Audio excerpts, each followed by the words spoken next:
오늘 말씀은 이사야 1장 1절에서 12절 말씀입니다.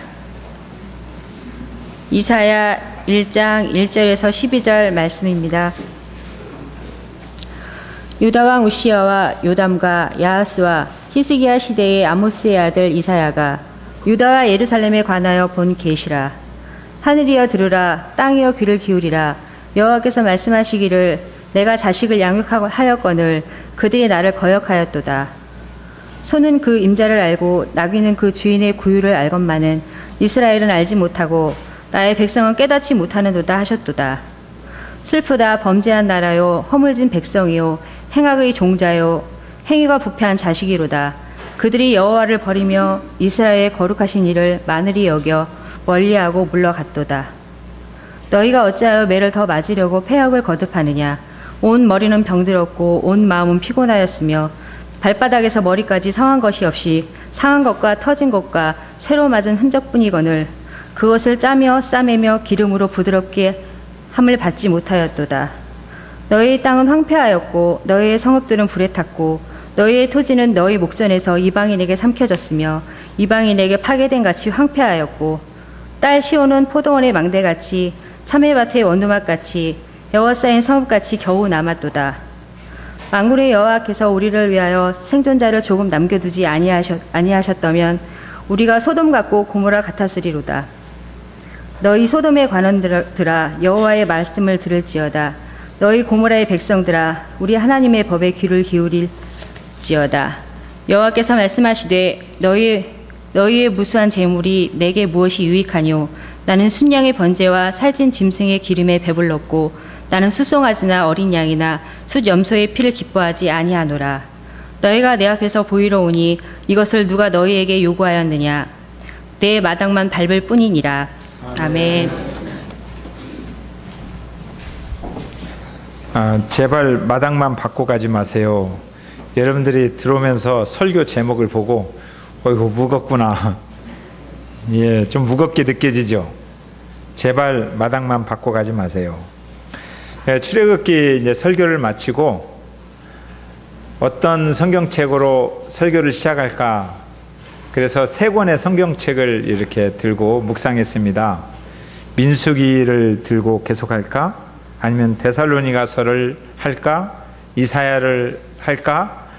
이렇게 기도하고 있는데 갑자기 한 형제가 이 설교를 듣고 설교 시간에 받은 은혜를 정리해서 글을 썼는데 제가 그 글을 읽고 엄청 감동을 받았어요.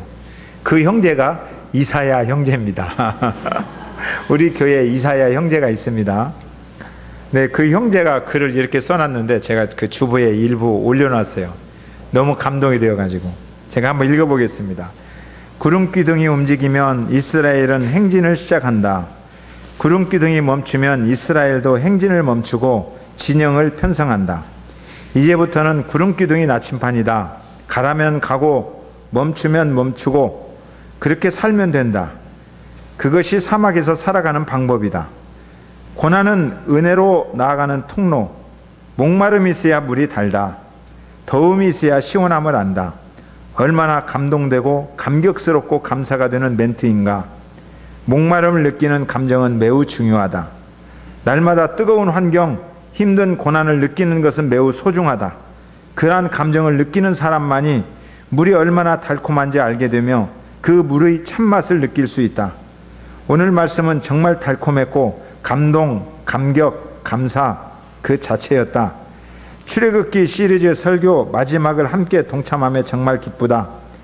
예수를 아는 것을 넘어 예수로 사는 것, 말씀을 배우는 것을 넘어 말씀대로 행하는 것, 복음을 듣는 것을 넘어 복음 들고 전하는 것, 이것은 나의 사명이며 주님께서 나에게 요구하시는 명령이다.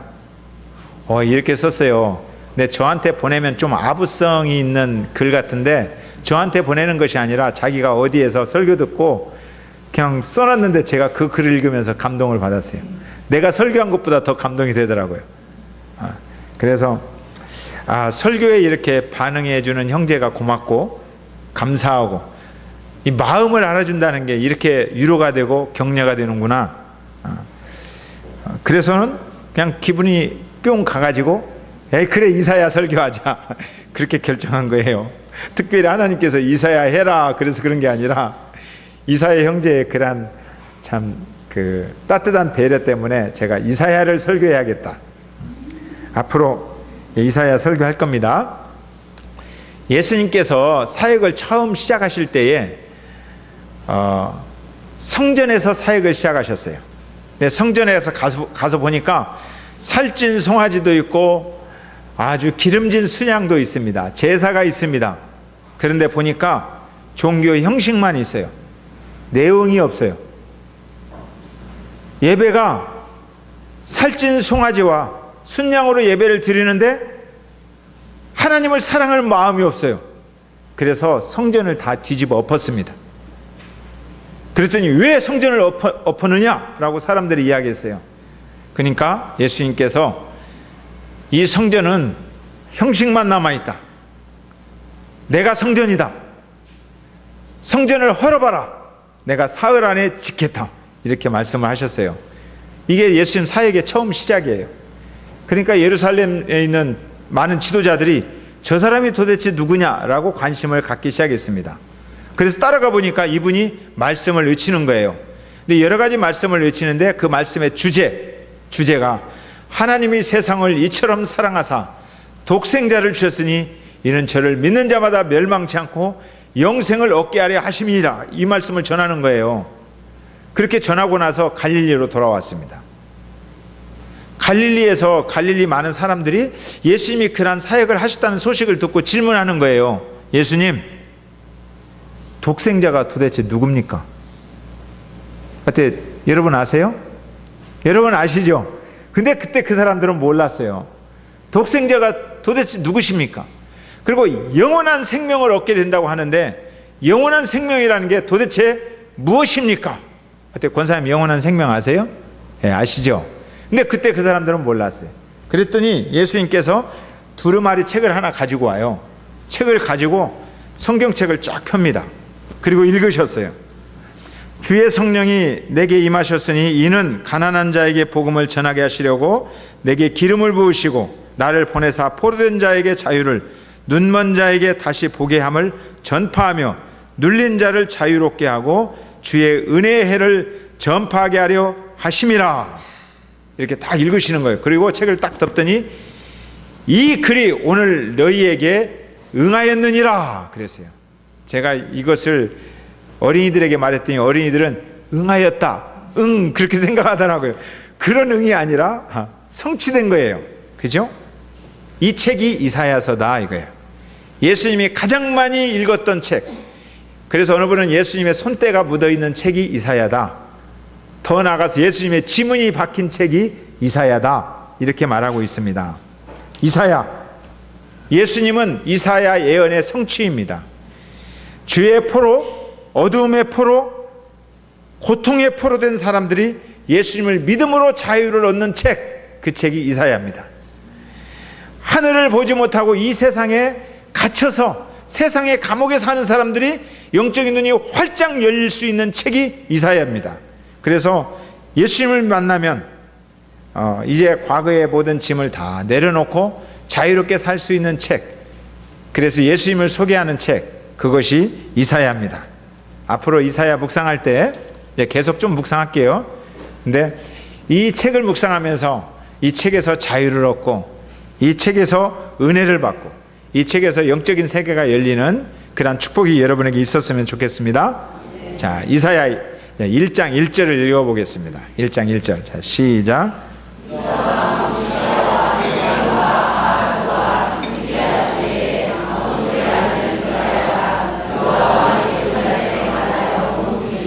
아멘. 이사야가 이제 그 성경책을 기록하면서 나는 누구인가 자기를 먼저 소개해요. 그래야 다른 사람들이 기억하잖아요. 이사야 7월 30일 날 국회의원 보궐선거 하잖아요. 근데 국회의원 선거할 때 그분들이 명함을 나눠줍니다. 근데 명함이 작을 정도로 어디 위원장 별별 것을 다 소개하고 있어요. 자기가 감옥 갔다는 건 소개 안 해요. 그리고 좋은 것만 팍팍 써놔요. 사람들은 자기를 소개하기를 좋아합니다. 심지어 담임 목사 초빙할 때에도 담임 목사의 영성과 그런 것보다 여러분들이 많은 교회들이 무엇을 먼저 보느냐? 담임 목사가 어디 학교 나왔고 어디서 박사학위 받았고 어디에서 뭐 했고 그런 것 먼저 봐요.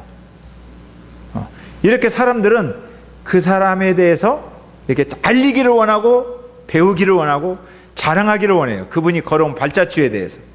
근데 이사야도 여러 가지 소개를 해야 되잖아요. 근데 이사야는 딱 소개를 하나 해요.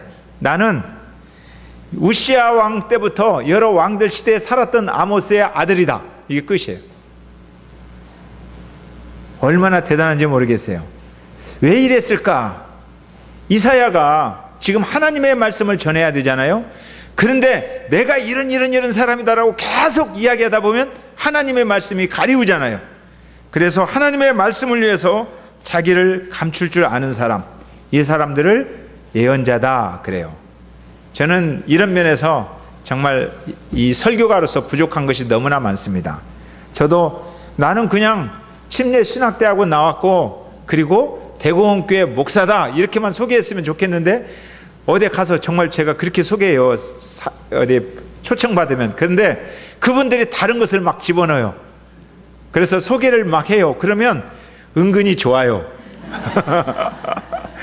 그러니까 아직 이사야를 따라가기는 너무 멀었다. 나를 은근히 나타내고 싶은 마음이 저한테는 있어요. 근데 진짜 예언자들을 보면 자기를 소개하기를 원하지 않아요. 하나님의 말씀을 나타내기를 원해요. 이사야 이런 사람이에요. 근데 이사야의 이름이 뜻이 한번 따라서 해보세요. 여호와는 구원이시다 이런 뜻이에요. 그러니까 성경에 보면 여호와는 구원이시다 이름의 뜻을 가지고 있는 사람들이 많아요. 예수님이 그런 뜻이에요. 모든 백성을 주에서 구원할 자다. 호세아, 여호수아 다 같은 이름이에요. 근데 정관사나 모음이 좀 다르게 붙어가지고 여호수아, 우리나라 말로 호세아, 이사야, 예수아 이렇게 부를 뿐이에요. 거의 다 같은 뜻이에요. 같은 이름을 가지고 있는 사람. 그리고 이스라엘 이름은 뭐냐면 하나님과 함께 하시는 민족이다 이런 뜻이에요. 하나님과 함께 하시는 이름. 그러니까 보통 이름에 대한 우리들의 기대가 있어요. 딸을 많이 낳는 옛날 어른들 보면 딸 그만 낳으려고 뭐라고 지어요? 이름을 끝순이다, 막순이다, 막순이라고 지었어요. 근데 또 딸을 낳아버렸어요. 그러면 어때요? 실망이 크죠. 이름의 기대에 대해서 무너졌다 이거예요. 이스라엘, 하나님이 함께 하시는 민족이다. 그런데 이스라엘이 그 이름의 가치를 상실해버렸습니다. 하나님이 슬퍼요. 그래서 이사야를 보내는 거예요. 너네들이 지금 그 이름의 가치를 상실했다. 내 이름을 보면서 다시 회복해라. 여호와가 구원이시다. 지금 그 말을 하려고 하는 책이 이사야입니다. 요즘 이스라엘이 무자비합니다. 저는 보면서 막 분노가 느껴져요. 팔레스틴 아이들이 놀고 있는데 거기다가 폭탄을 던져서 알고 던진 것은 아니겠지요. 아이들이 죽어나요. 많은 팔레스틴 사람들이 죽어나가요. 근데 이스라엘 지도자가 하는 말이 팔레스틴은 테러리스트다. 그리고 애기들은 테러리스트를 양성하는 것이다. 이런 식으로 이야기하면서 다 죽여야 된다고 하는 거예요. 저는 그 내용을 보면서 지금도 이스라엘은 하나님을 떠난 민족이구나 그렇게 생각을 해요. 나쁘다. 저들에게 이사야가 필요하다. 그런 생각을 합니다. 자, 이사야가 이제 그 민족 앞에서 외치는 그 내용을 살펴보겠습니다. 4절. 자, 4절 시작.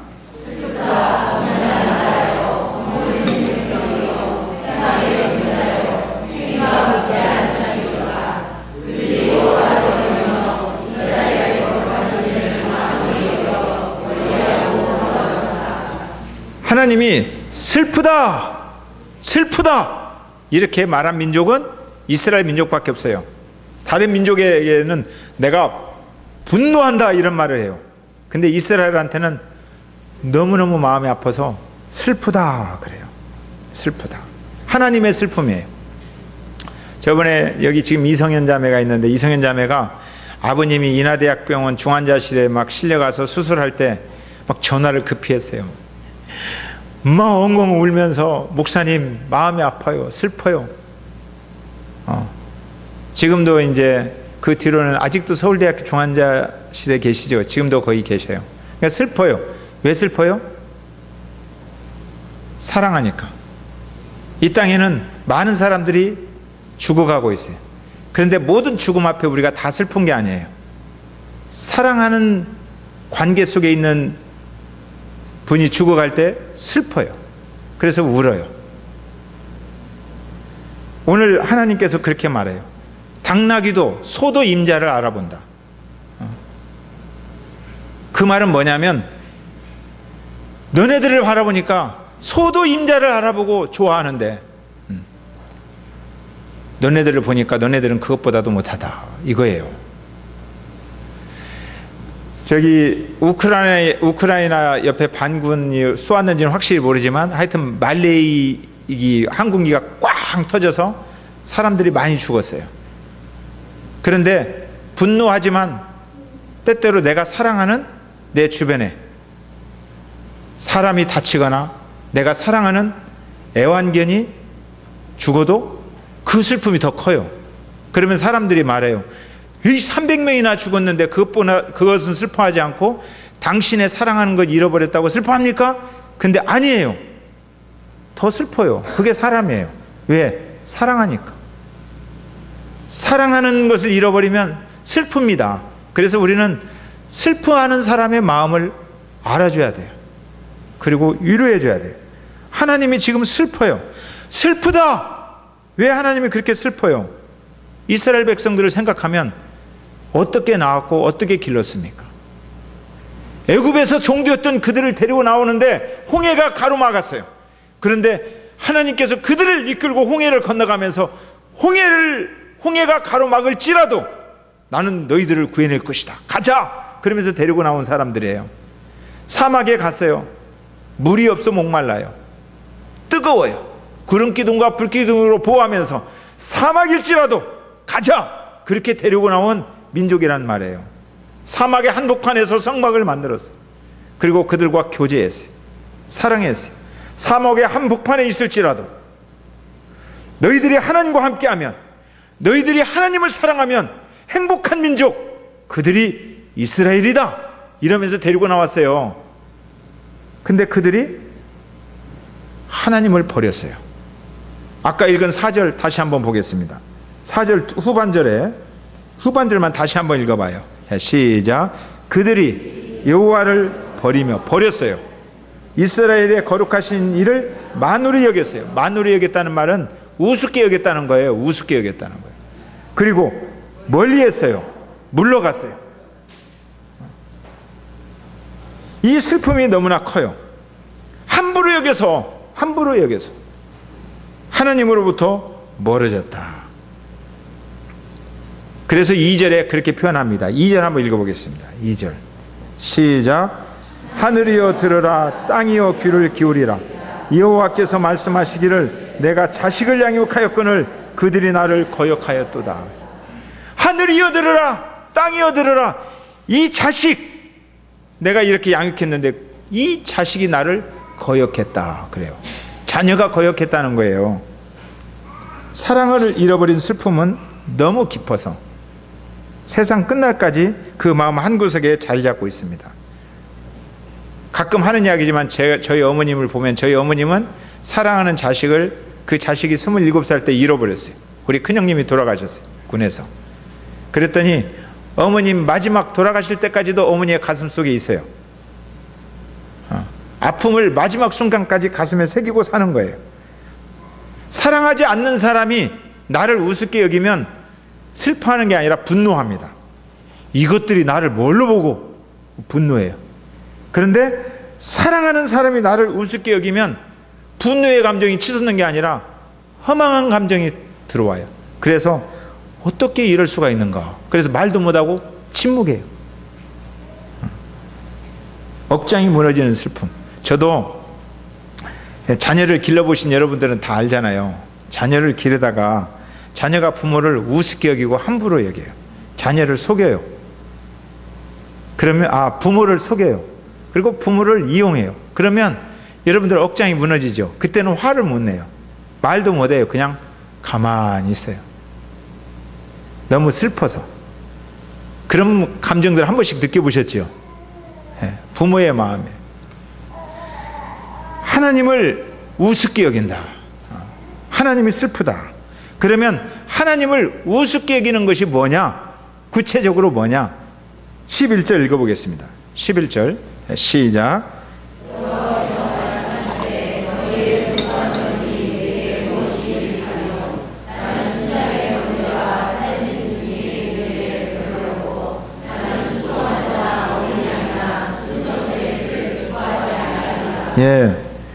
무수한 재물이 내게 무엇이 유익하냐?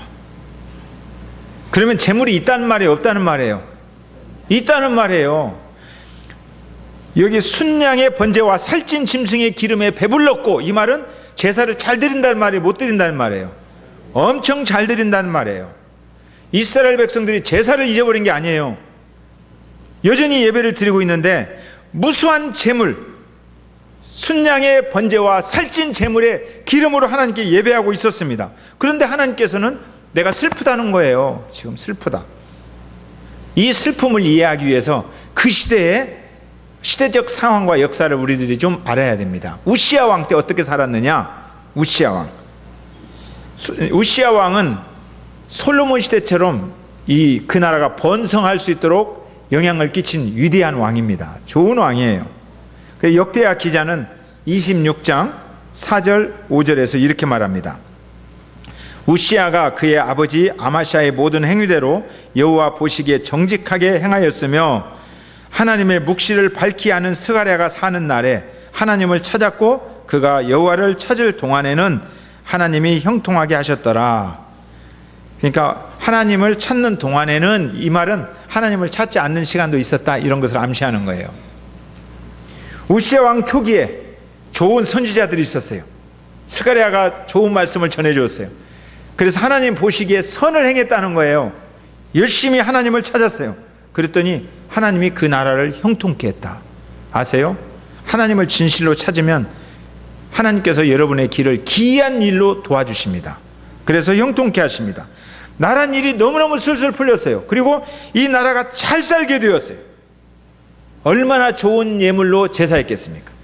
못 살면 우리가 헌금할 때도 헌금도 많이 못 드리잖아요. 근데 잘 살면 헌금도 많이 할 수 있잖아요. 마찬가지예요. 잘 살면 좋은 것으로 하나님 앞에 예물했다. 나라가 번성해졌다. 그러니까 우시야 왕이 자기가 대단한 사람으로 착각을 하기 시작했어요.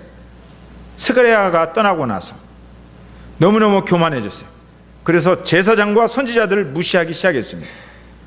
야, 니들이 하나님 아는 만큼 나도 하나님을 알아. 그래서 제사장이 지금까지 분향했는데 자기가 분향하겠다고 나서는 거예요. 니들이 하나님을 아는 것보다 내가 더 잘한다는 거예요.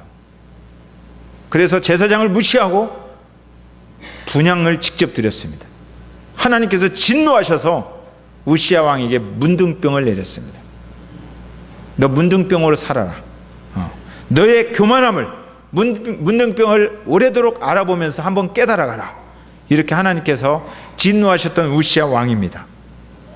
이렇게 나라가 번성하고 있을 때에, 그래서 예배를 막 엄청 잘 드리고 있었고, 야, 나도 분향할 수 있어, 이렇게 말할 때에 한 예언자가 벌떡 일어났다는 거예요. 그러니까 예배 드리는 현장에서 말했다는 거예요. 쉽게 말하면 멀리 있는 사람이 아니라 함께 예배 드리고 있는데 벌떡 한 사람이 일어나서 말하기를 슬프다 그랬던 거예요. 슬프다. 사람들이 놀라서 쳐다보는 거예요. 슬프다. 범죄한 나라요, 허물진 백성이요, 행악의 종자요, 행위가 부패한 자식이로다, 그런 거예요. 예배하는 사람들한테. 그들이 여호와를 버리며, 하나님께 지금 예배하고 있잖아요. 근데 여호와를 버리며 이스라엘의 거룩한 일을 만으로 여겨, 우습게 여겨, 하나님을 우습게 여기고 있구나. 멀리하고 물러갔도다. 그러니까 사람들이 깜짝 놀라서 고개를 들어서, 누구야? 예배를 이렇게 잘 드리고 있는 우리에게 행악한 종자라니? 부패한 자식이라니? 함부로 하나님을 우습게 여기고 있다니 하고 쳐다보니까 이사야더라, 이런 이야기예요. 이사야. 그런데 이사야만 이렇게 예배 드릴 때 일어나서 큰 소리 친 게 아니에요. 그 전에도 이런 비슷한 선지자가 있었어요. 사울 왕이 아말렉과 전투에서 하나님 말씀에 불순종하고 자기 생각대로 이렇게 해야 하나님이 기뻐하시는 거야. 실은 자기 욕심입니다. 막 살찐 송아지와 엄청난 것들을 다 그대로 가지고 왔어요. 그리고 살찐 송아지로 하나님께 예배하고 있는 거예요. 그런데 사무엘이 왔어요. 예배하는 중에 사무엘이 찾아와서 이야기합니다. 순종이 제사보다 낫고 듣는 것이 수양의 기름보다 나으니 이를 거역하는 것은 점치는 죄와 같고 완고한 것은 사신 우상에게, 죽은 우상에게 제사하는 것과 똑같은 죄입니다 라고 이야기했어요. 이 살찐 것으로 하나님 앞에 예배하고 있는데 당신은 점치는 것이요, 당신은 우상에게 지금 예배하는 죄를 범하고 있는 것입니다, 이렇게 이야기를 했어요. 자, 그러면 이런 배경 속에서 이 말씀을 이해한다면 예배드리고 있는데 이사야가 슬프다 이렇게 이야기한 것은 예배가 지금 잘못되었다라는 것을 감지할 수 있는 거예요. 예배가 순종을 잃어버린 제사다, 내용을 잃어버린 형식이다, 교만한 예배다, 이런 이야기예요. 교만한 예배다. 12절 한번 읽어보겠습니다. 12절 시작.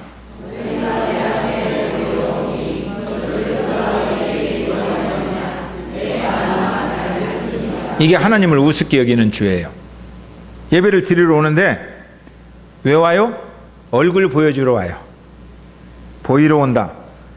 누가 이런 거 너에게 요구했느냐는 거예요. 그런데 내 마당만 밟을 뿐이니라. 마당 밟으러 왔다 이거예요. 마당 밟으러 왔다. 하나님을 사랑해서 오는 게 아니에요. 하나님을 닮아가고 하나님을 높이고 하나님과 함께하고 싶어서 오는 게 아니에요. 그러면요, 하나님 안 믿으면 벌 받을까 봐서, 그리고 하나님 이렇게 예배를 드려야 복을 얻을 것 같아서, 그리고 이렇게 예배 드려야 내 마음이 편해요. 내 마음이 편할 것 같아서, 그래서 마당 밟으러 왔다가 사라지는 거예요. 이사야가 옛날만 그렇게 살았습니까? 아니면 오늘날 많은 교회들이, 우리들이 그렇게 살고 있는지도 모릅니다. 오늘 이와 비슷하게 사는 사람들을 가리켜서 용어가 하나 있어요. 썬데이 크리스찬. 그래요. 썬데이 크리스찬이라는 게 뭐냐면 주일날만 예배 드리고 월요일부터 토요일까지는 지 맘대로 산다 이 말이에요. 하나님 기억도 안 하고 자기 맘대로 살아요. 자기 일에 도취되어서 살아갑니다. 그래도 내가 그리스도인인데 예배 안 드리면 찝찝하잖아요. 그러니까 예배는 드려야겠어요. 그리고 예배 안 드리면 하나님이 또 벌을 내릴지도 몰라. 무섭기도 해. 그리고 예배를 드려야 그래도 내가 복을 받죠. 그러니까 예배는 드리겠다는 거예요. 찬양도 한번 듣는데 멋있게 듣고 싶어요. 막 하나님을 사랑하는 게 아니라 멋있는, 돈이 많으니까 번제 살찐 송아지로 예배를 드려요. 말씀도 한번 들어요. 그리고 한번 판단해보고, 그리고 마당 받고 가면서 안녕 바이바이. 실은 하나님이 없어요. 그 마음에 찬란한 찬양과 찬란한 메시지가 있는데 하나님이 없어요. 탁월한 재능인들이 모여 있는데 하나님이 없어요. 나는 예배 드렸습니다. 이런 예배를 우리는 종교 행위다 또는 취미 생활이다. 그래. 자기 취미 생활하고 있는 거예요. 슬프다 이 범죄한 나라요. 제가 대전에 있을 때 세종시가 만들어진다고 발표가 되었어요. 세종시는 그 대평리 그쪽으로 정말 세종시 만들어진다는 발표가 있기 전에는 신탄진에서 내려오는 그 냄새나는 물도 많고 그냥 농촌이에요. 시골. 그 땅도 쌌어요. 근데 세종시 하는 순간에 땅값이 막 천정부지로 올랐습니다. 거기에는 시골이라 할머니 할아버지들만 살아요. 자식들은 다 도시로 나가 살아요. 그리고 집에도 거의 안 와요. 그런 아들들이 많았어요. 그런데 갑자기 세종시 발표가 딱 이루어지고 나서 큰아들 큰며느리, 둘째 아들 둘째 며느리, 딸 사위들이 막 줄기차게 부모님 만나러 오는 거예요. 근데 올 때마다 한우, 장어, 홍삼 엄청나게 사들고 오는 거예요. 뻔질나게 찾아왔습니다. 그리고 그런 그 자녀들 중에 자기들끼리 있을 때 어떤 자녀는 빨리 돌아가셨으면 좋겠는데 안 돌아가시는 거예요. 내가 장어 사다 줘서 오래 사시나? 자, 부모는 알아요. 이건 효도가 아니라 유산 경쟁이다. 이거. 유산 때문에 오는 거지 부모를 사랑해서 오는 게 아니다. 이때 부모가 느끼는 그 심정이 어떨까요? 그 부모는 자식이 와서 행복한 게 아니에요. 그래서 자기 자식이 가자고도 안 가요. 지금도 대평리에서 모여 사는 사람들 제가 알아요. 그냥 친구들하고 살아요. 자식이 막 사가지고 오는데 하나도 반갑지도 않아요. 그냥 원수 같아요. 그리고 자기들끼리 가서 싸우니까. 이때 느끼는 감정, 하나님이 그런 감정을 느끼셨을 것이다 이거예요. 신앙도 그런 거예요. 하나님을 사랑하며 하나님과 동행하는 마음이 없어요. 하나님을 닮아가고 싶어서, 하나님이 너무 좋아서 하나님 그 이름을 높이고 싶어서 달려오는 것이 아니라 예배 안 드리면, 안 드리고 뭐 하면 뭔가 사고 날 것 같아. 예배 안 드리면 뭔가 내가 마음이 편하지를 않아. 찝찝해. 아, 지난주 예배도 안 드렸는데 뭔가 찝찝해. 그래서 내가 편하고 싶어서. 그리고 그래도 예배를 드리면서 헌금이라도 해야 내가 그래도 하나님께 복을 받을 것 같아. 종교 행위입니다. 종교 행위. 화려한 종교 형식은 남아 있는데 마음은 없어요. 이런 사람들이 예배를 드리고 있을 때 이사야가 일어나서 외치는 거예요. 슬프다, 슬프다. 하나님의 마음을 전하는 거예요. 오늘 이 시대에 이사야가 필요한 시대가 아닐까 생각이 되어집니다. 이사야가 외치는 거예요.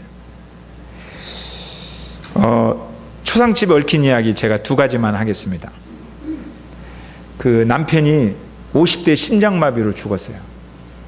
사랑하는 이와 헤어졌으니까 얼마나 슬프겠어요. 그래서 관 앞에서 아내가 울어요. 당신 혼자 가면 어떡해? 나랑 같이 가. 나랑 같이 가.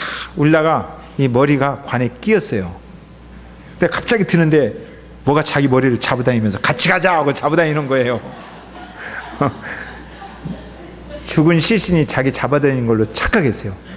너무 놀래가지고 내가 당신하고 같이 가는 거 아니야. 아무리 힘들어도 난 여기서 살 수가 있어. 제발로 와. 당신하고 그만큼 살아왔으면 됐지. 또 죽은 다음에 죽을 때까지 같이 가자고 하냐 이거예요. 자, 그러면 얼마나 슬픈 이야기예요. 그죠?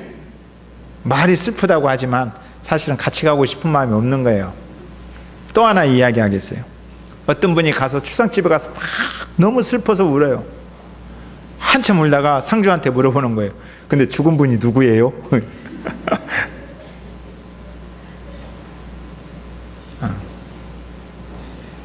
이렇게 문상한 사람이 있으면 여러분 어떻게 처리하고 싶어요?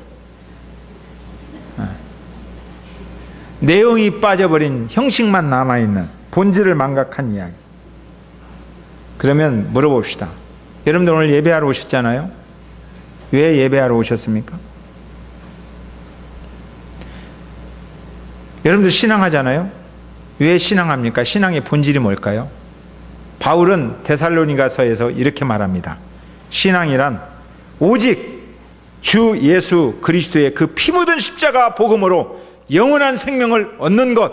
이게 첫 번째고, 두 번째, 오직 주 예수 그리스도를 따라 함께 살아가며 그분을 닮아가는 것.